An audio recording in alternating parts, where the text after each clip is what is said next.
আন্দোলনকারীদের পড়ালেখায় ফিরে যাওয়ার অনুরোধ জানিয়ে স্বরাষ্ট্রমন্ত্রী আসাদুজ্জামান খান কামাল বলেছেন, শিক্ষার্থীদের দাবি মেনে নেওয়া হয়েছে, অসহযোগ আন্দোলন তুলে নেওয়া উচিত বলে তিনি মন্তব্য করেছেন।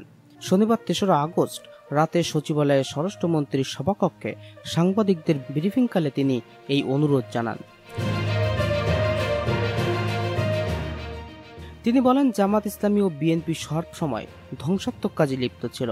শুরু থেকে তারা দেশকে অকার্যকর করতে চেয়েছিল, যে কারণে ছাত্রদের কাছে আহ্বান তারা যেন পড়ালেখায় ফিরে যায়, কারণ তাদের সব দাবি পূরণ করা হয়েছে। এরপরেও যদি তাদের কোনো দাবি থাকে তাহলে প্রধানমন্ত্রী শেখ হাসিনার দুয়ার সবসময় খোলা আছে তাদের জন্য। রংপুরের আবু সাইদ হত্যা ঘটনায় স্বরাষ্ট্রমন্ত্রী বলেন, রংপুরের ঘটনায় 2 পুলিশ সদস্যকে বরখাস্ত করা হয়েছে। এর মধ্যে 134 পরীক্ষার্থীকে জামিন দেওয়া হয়েছে। কোটা আন্দোলনকারীর সব দাবি মেনে নেওয়া হয়েছে। এখন এই আন্দোলন রাজনৈতিক দলগুলো নিয়ন্ত্রণ করছে বলে তিনি মন্তব্য করেছেন। কারফিউর ব্যাপারে স্বরাষ্ট্রমন্ত্রী আসাদুজ্জামান খান কামাল বলেছেন, ঢাকা, গাজীপুর, নারায়ণগঞ্জ ও নরসিংদীতে আগামীকাল রোববার সকাল 6টা থেকে 9টা পর্যন্ত কারফিউ শিথিল থাকবে।